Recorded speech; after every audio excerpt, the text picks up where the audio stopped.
민호 씨 오늘 아침 출근길 보셨나요? 2026년 6월도 이제 마지막 날인데 전광판에 찍힌 원달러 환율이 1,545원을 돌파했더라고요. 버스 안에서 스마트폰만 바라보는 사람들의 표정이 유난히 어두워 보여서 마음이 참 무거웠습니다. 특히 대기업 사원이라는 20대 청취자 한 분이 보내주신 사연을 보니까 어제 늦게까지 자료 만드느라 녹초가 됐는데 이런 경제 뉴스까지 들리니 정말 숨이 턱 막힌다고 하시더군요. 맞습니다. 지훈 씨, 저도 그 수치를 보고 눈을 의심했습니다. 1,545원이라는 환율은 단순히 숫자 이상의 의미를 갖는데 특히 정부가 발표한 1,000조 원 규모의 반도체 메가 클러스터 투자 계획과 맞물리면서 시장의 불안감이 증폭되는 양상입니다. 미래 산업을 선점하겠다는 국가적 비전은 웅장하지만 당장 외국인 투자자들이 자금을 회수하면서 환율이 치솟고 있으니 중소기업을 운영하시는 40대 사장님들은 원자재 값 걱정에 밤잠을 설치실 수밖에 없죠. 국가의 거대한 비전과 개인의 고단한 삶 사이의 괴리라니 문득 1960년대 브라질의 사례가 떠오릅니다. 당시 브라질 정부는 낙후된 내륙을 개발하고 국가의 위상을 높이겠다는 야심찬 계획 아래 수도를 리우데자네이루에서 브라질리아로 옮기는 대규모 국책 사업을 단행했었죠. 하지만 결과는 어땠나요? 수십 년 동안 그곳은 엘리트 관료들만 거주하는 섬 같은 도시가 되었고 막대한 재정 투입에도 불구하고 정작 국민들의 빈곤 문제는 해결되지 못한 채 국가 부채만 산더미처럼 쌓였습니다. 지훈 씨가 말씀하신 브라질리아 사례는 정말 시사하는 바가 큽니다.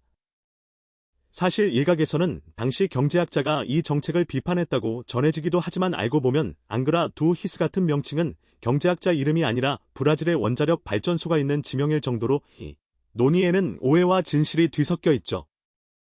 중요한 건 지명이 무엇이냐가 아니라 국가가 쏟아붓는 자원이 정작 필요한 곳인 농업 생산성 향상이나 서민 복지에 쓰이지 못했을 때 발생하는 기회비용의 비극입니다. 맞아요. 지명 하나를 바로잡는 것보다 그 이면의 구조를 보는 게 중요하죠. 1,000조 원이라는 천문학적인 금액이 반도체라는 특정 산업에 집중될 때 우리 사회가 감내해야 할 정치적 빚에 대해서도 고민해봐야 합니다. 2024년 1분기 경상수지 흑자가 전년 대비 30%나 급감했던 데이터만 봐도 우리 경제의 체력이 예전 같지 않은데 여기서 한 번 더 거대한 도박을 거는 셈이니까요. 은퇴를 앞두신 60대 청취자분께서 지금이라도 자산 포트폴리오를 바꿔야 하는 거 아니냐며 불안해하시는 것도 무리가 아닙니다. 뇌과학적으로 보면 이런 거대한 불확실성 앞에서 개인이 느끼는 호기심과 공포는 동전의 양면과 같습니다. 우리 뇌는 새로운 정보나 거시적인 변화에 본능적으로 반응하도록 설계되어 있지만 동시에 너무 큰 정보의 파도는 전두엽의 과부하를 일으켜 판단력을 흐리게 만들죠. 1,545원이라는 환율과 1,000조 원 투자라는 뉴스가 동시에 쏟아지면 뇌는 이를 위협으로 인식하고 스트레스 호르몬인 코르티솔을 분비하며 결과적으로 합리적인 경제 활동보다는 위축된 행동을 선택하게 됩니다. 심리학에서는 이런 현상을 현상 유지 편향으로 설명하곤 하죠. 세상이 급변하고 투자 환경이 요동치는데도 많은 사람들이 정작 자신의 행동을 바꾸지 못하고 익숙한 방식에 매달리는 이유가 바로 여기에 있습니다. 변화에 따르는 불확실성을 감당하기보다는 차라리 손해를 보더라도 지금의 상태를 유지하는 것이 심리적으로는 더 편안하기 때문입니다. 건강에 나쁜 식습관을 못 버리는 것처럼 경제적 위기 신호가 와도 내 자산은 괜찮겠지 하며 눈을 감아버리는 것이죠. 하지만 냉정하게 현실을 직시해야 합니다. 정부의 반도체 투자가 장기적으로는 성장 동력이 될 수 있겠지만 단기적으로는 외국인 자금 유출을 가속화시켜 환율 상승 압박을 가하는 트리거가 되고 있다는 점을 간과해서는 안 됩니다. 2026년 현재 원화 가치의 하락은 수입 물가 상승으로 이어지고 이는 다시 서민들의 실질 소득 감소로 직결되는 도미노 현상을 일으키고 있습니다. 뇌과학적으로 볼 때 우리는 지금 공포에 질려 얼어붙을 게 아니라 냉정한 데이터 분석을 통해 생존 전략을 짜야 하는 시점입니다. 역사학자의 시선에서 덧붙이자면 국가의 비전이 성공하려면 반드시 국민의 삶이라는 토양 위에 뿌리를 내려야 합니다. 브라질리아가 유령 도시로 전락했던 이유는 그 화려한 설계도 안에 정작 그곳에서 살아갈 사람들의 구체적인 일상이 빠져 있었기 때문입니다. 지금의 반도체 투자 역시 숫자상의 수출 비중 16.5%를 넘어서서 어떻게 하면 그 낙수 효과가 중소기업 사장님이나 은퇴를 준비하는 평범한 시민들에게 닿을 수 있을지 치열하게 고민해야 합니다. 공감합니다, 지훈 씨. 경제적 수치 뒤에 숨겨진 사람들의 마음을 읽는 것이 인사이트의 핵심이죠.